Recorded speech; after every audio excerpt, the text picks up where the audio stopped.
यूनान में खौफनाक ट्रैफिक हादसा, 2 पाकिस्तानी जाम भाग जबकि 3 शदीद जख्मी हो गए। हादसा बारिश के बाद सड़क पर फिसलन की वजह से पेश आया। हादसे में जख्मी 3 पाकिस्तानियों की हालत भी तशवीशनाक बताई जा रही है। इसी हवाले से मजीद तफसीलात जानते हैं यूनान से हमारे नुमाइंदे चौधरी जफर शाही से। जी, यूनान में एक अलमनाक हादसे में 2 पाकिस्तानी जो है वो जान की बाजी जो है वो हार गए। तफसीलात के मुताबिक आज सुबह पाकिस्तानी मजदूर जो कि अपनी मजदूरी के सिलसिले में दूसरे गांव में जा रहे थे तो यूनान के नेशनल हाईवे पे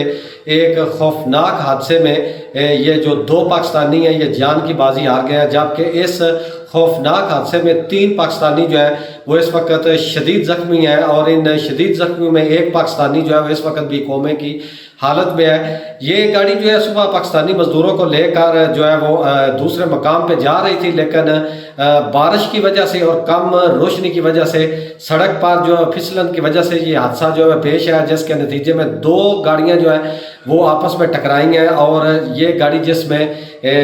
पाकिस्तानी सवार थे जो इस खौफनाक हादसे की वजह से मौके पर ही जो 2 पाकिस्तानी थे वो जान की बाजी जो है वो हार गए, जबकि 3 पाकिस्तानी जो है वो शदीद ज़ख्मी है। इस हादसे के बाद फौरी तौर पर जो है वो रेस्क्यू ऑपरेशन जो है वो शुरू किया गया और जो ज़ख्मी पाकिस्तानी हैं उनको फौरी तौर पर जो है एथन के एक बड़े हॉस्पिटल में उनको मुंतकिल किया गया, जहाँ उनकी ट्रीटमेंट जो है वो जारी है। और अभी तक की जो ताज़ा तरीन तफसीलात सामने आई हैं उनके मुताबिक